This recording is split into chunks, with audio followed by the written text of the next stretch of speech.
Hello दोस्तों, नमस्कार।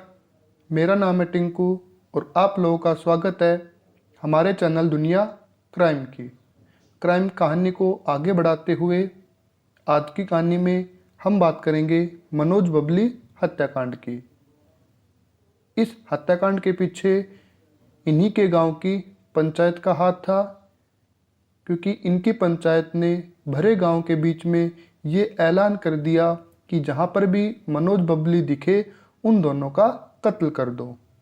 आखिरकार में पंचायत ने ऐसा फैसला कैसे लिया और कौन सी पंचायत ऐसी थी, तो सारी की सारी बातें जानेंगे आज की अपनी इस कहानी में। और उम्मीद करूंगा आज की कहानी आपको पसंद आएगी। तो चलिए शुरू करते हैं आज की अपनी कहानी को।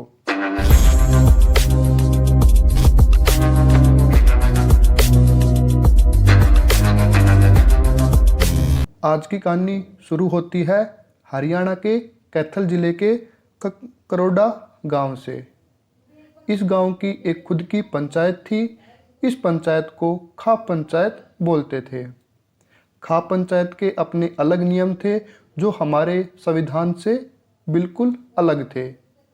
संविधान में सभी लोगों को समान अधिकार था। न्याय करने के लिए पुलिस है और फैसला लेने के लिए हमारे पास कोर्ट है। लेकिन खाप पंचायत जो थी उसमें निर्णय भी जो धनी लोग थे वो करते थे, जो रुतबे वाले लोग थे वो करते थे। हर गांव अपने लेवल पर अपनी एक खाप पंचायत की हुई थी, ताकि गांव के जो मसले हैं, गांव के जो विवाद हैं, गांव तक ही सीमित रहे, गांव से बाहर ना जाएं। वो अपने लेवल पर एक पंचायत करते थे। उसमें दोषी पाए जाने वाले को भरी पंचायत के बीच में ही सजा सुनाते थे। तो कैसे खाप पंचायत ने मनोज बबली को कत्ल का आदेश दिया, तो वो हम बताएंगे। मनोज और बबली जो थे वो एक ही गांव के रहने वाले थे। अब एक ही गांव के रहने वाले थे तो उनका गोत्र जो था वो भी समान था। और समान गोत्र के लोग होते हैं वो आपस में या तो भाई बहन होंगे या फिर उनमें कोई ऐसा रिश्ता होगा जिससे लेकर वो एक दूसरे से शादी नहीं कर सकते।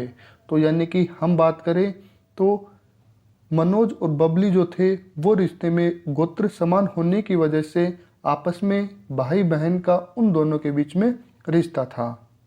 बात होती है 2005 में। 2005 में मनोज जो था वो 10वीं क्लास के एग्ज़ाम दिए थे और वह अपने ही गांव की एक मोटर मैकेनिक की दुकान पर काम करता था। उसके बाद मनोज और बबली आपस में बातें करते थे और नॉर्मल ही बातें करते थे। जैसे जैसे टाइम बीता मनोज ने बबली को प्रपोज कर दिया और बबली ने भी मनोज के जो प्रपोजल था उसको एक्सेप्ट कर लिया। और फिर इन दोनों के बीच में आपस में बात होने लगी। आपस में बात हुई और ये जो बात थी वो मनोज की माँ को मालूम चली कि मनोज जो है वो बबली को ऐसे ऐसे प्यार करता है। तो मनोज की माँ ने मनोज को समझाया कि उसका गोत्र और हमारा गोत्र जो है वो समान है और गांव वाले जो हैं वो हमें इसकी अनुमति नहीं देंगे, तो तू जो है वो इस बबली नाम की बला को छोड़ दे। लेकिन प्यार का भूत एक ऐसा सवार हुआ कि उसे बबली के अलावा मनोज को कुछ दिख ही नहीं रहा था। तो फिर मनोज की माँ जो है वो बबली के पास गई और बबली को उसकी माँ के द्वारा समझाया कि अगर गांव में इस बात की खबर लगी तो मनोज के साथ साथ बबली को भी इस गांव से हाथ धोना पड़ेगा। तो बबली की माँ ने भी बबली को बहुत समझाया, लेकिन प्यार जो है वो अपने चरम सीमा पे था। तो इस वजह से ना तो बबली को कुछ समझ आया ना ही मनोज को कुछ समझ आया। ऐसे टाइम बीतता गया और टाइम बीतते बीतते 2 साल बीत गए। जो मनोज 10वीं क्लास में 2005 के में एग्ज़ाम दिया था, अब वो 2007 में 12वीं क्लास के एग्ज़ाम दिए। अब जब 12वीं क्लास में एग्ज़ाम दिए तब एग्ज़ाम देने के बाद उसकी इंग्लिश में कंपार्टमेंट आ गई। फिर उसका 5 अप्रैल 2007 को इंग्लिश का एग्ज़ाम हुआ। उसमें मनोज और बबली ने दोनों ने आपस में प्लान बनाया कि हम जिस दिन मेरा एग्ज़ाम होगा मैं एग्ज़ाम देने के बहाने घर से निकलूँगा और हम भागकर शादी कर लेंगे। तो ऐसा ही हुआ। मनोज और बबली 5 अप्रैल 2007 की सुबह ही दोनों घर से भागे। भागने के बाद 1 से 2 दिन कहीं पर अपना ठिकाना लगाया और फिर 7 अप्रैल 2007 को पहुंच गए चंडीगढ़ के किसी मंदिर में शादी करने के लिए। फिर उन्होंने मंदिर में जाके शादी की। शादी करने के बाद फिर उन्होंने फ़ोटो वगैरह क्लिक की कि अपनी सेफ्टी के लिए, कि अगर कोई आगे चलकर कोई बात हो जाए तो हमें प्रूफ के तौर पर दिखा सके। उसके बाद फिर वो कोर्ट गए। कोर्ट में जाने के बाद दोनों नाबालिग थे तो उन दोनों ने कोर्ट में अपनी शादी करवाई। फिर उसके बाद वो अपनी अपनी ज़िंदगी जीने लगे। उसके बाद फिर जो खाप पंचायत थी उसका जो सदस्य था वो बबली का दादा था, जिसका नाम गंगा राज था। गंगा राज ने भरी पंचायत में सैकड़ों की संख्या में जो लोग बैठे हुए थे उन लोगों के बीच में मनोज और बबली को मौत के घाट उतारने का ऐलान कर दिया कि जहाँ पे भी मनोज और बबली कहीं पे भी दिखे इन दोनों का कत्ल कर दो, इन दोनों को मौत के घाट उतार दो। क्योंकि जो लड़का या फिर लड़की अपने माँ बाप की इज्जत को उछाल कर अपने घर से निकल जाए तो उसको जीने का कोई अधिकार नहीं है, ऐसे उनकी सोच थी। तो उस वजह से उन्होंने मनोज और बबली को मौत का फरमान सुना दिया। फिर उसके बाद क्या था, पूरे बबली का परिवार तो मनोज और बबली को बहुत ढूंढा और ढूंढते ढूंढते वो ये बातें जो थी वो मनोज और बबली तक पहुंच गई कि ऐसे ऐसे हमारे गांव की पंचायत ने हमको ऐसा फरमान सुना दिया है। फिर उनको अपनी जान का खतरा हुआ। खतरा का अंदाज़ा होते ही वो पहुंच गए चंडीगढ़ कोर्ट। ये जो बात थी वो 15 जून 2007 को मनोज और बबली चंडीगढ़ कोर्ट पहुंच चुके। उसके बाद जज के सामने अपना बयान रखा कि ऐसे ऐसे हमारी शादी हुई है, सारे डॉक्यूमेंट्स दिखाए, फ़ोटो वगैरह दिखाई। उसके बाद जज ने भी इस शादी को वैध ठहराते हुए, क्योंकि दोनों की उम्र 18 प्लस हो चुकी थी, तो जज साहब ने उनकी शादी को वैध ठहराते हुए उनके सेफ्टी के लिए, ताकि इनकी जान के साथ कोई जनहानि ना हो, तो 5 पुलिस वाले इसके पास छोड़ दिए। उसके बाद मनोज और बबली को लगा कि अब हमारी लाइफ जो है वो सेफ़ है, क्यों ना हम अपने गांव जाकर अपने ही परिवार वालों का आशीर्वाद ले। ये जैसे ही उनके दिमाग में आया, उस समय के बाद इनकी घड़ी उल्टी चलने लगी, क्योंकि आगे जो होगा वो भी इसी कदम की वजह से इन दोनों ने अपनी जान गंवाई।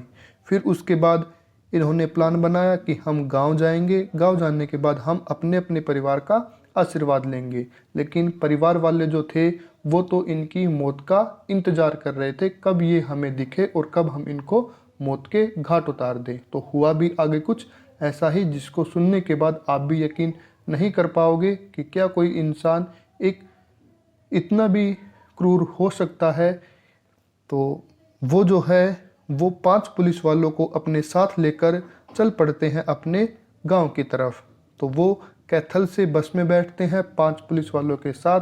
जैसे जैसे बस रवाना होती है, एक एक करके सारे के सारे पुलिस वाले उतर जाते हैं और कुरुक्षेत्र आते आते सारे के सारे पुलिस वाले उतर गए थे।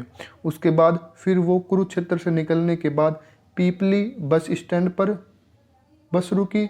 बस रुकने के बाद मनोज को थोड़ा शक हुआ, थोड़ा डर लगने लगा कि जिस पुलिस वालों के साथ वो आए हुए थे वो एक एक करके सभी उतर गए और अब हमारे साथ हमारी जान को बचाने के लिए कोई नहीं था। तो उसके बाद पीपली बस स्टैंड पर उतरने के बाद मनोज ने अपनी माँ को फ़ोन किया और माँ को फ़ोन करने के बाद बताया कि हम ऐसे ऐसे हम अपने गांव की ओर आ रहे थे। हमने जज साहब को अपने बारे में बताया। जज साहब ने हमारे साथ 5 पुलिस वाले भेज दिए थे और फिर उसके बाद उन्होंने एक एक करके कुरुक्षेत्र तक सारे उतर गए। फिर उसकी माँ ने बताया कि अभी गांव का जो माहौल है वो ठीक नहीं है, कुछ समय के बाद जब माहौल शांत हो जाए तब आ जाना, अभी अगर आएगा तो बात बिगड़ जाएगी। फिर वो पीपली बस स्टैंड से निकलने के बाद दिल्ली की बस पकड़ते हैं। पीपली बस स्टैंड से वो दिल्ली की बस पकड़ते हैं। दिल्ली की बस में बैठे कुछ ही दूर चले थे तो रायपुर जगह पर बबली के जो परिवार वाले थे उनको कहीं से सुराग लग गया कि मनोज और बबली जो है वो पीपली बस स्टैंड से दिल्ली की ओर जा रहे हैं। तो वो रायपुर बस स्टैंड पर उन्होंने मनोज और बबली को बस से निकाला। बस से उतारने के बाद उनको अपनी एसयूवी गाड़ी में बिठाया। बिठाने के बाद फिर उसके साथ उनको अपने मकान पर ले गए। अच्छा, इसमें एक चीज़ बढ़िया ये हुई कि जिस बस में वो बैठकर दिल्ली जा रहे थे उस बस में एक कॉन्ट्रैक्टर भी बैठा हुआ था और उसने ये सारी की सारी घटना अपने आंखों से देखी। देखने के बाद जिस गाड़ी में मनोज और बबली को लेके जा रहे थे उस गाड़ी के नंबर नोट किए और फिर नंबर नोट करने के बाद पुलिस वालों को इस घटना की पूरी जानकारी दी। फिर उसके बाद मनोज और बबली को किसी सुनसान घर में लेके जाया जाता है। फिर उनके साथ काफ़ी हद तक मारपीट की जाती है।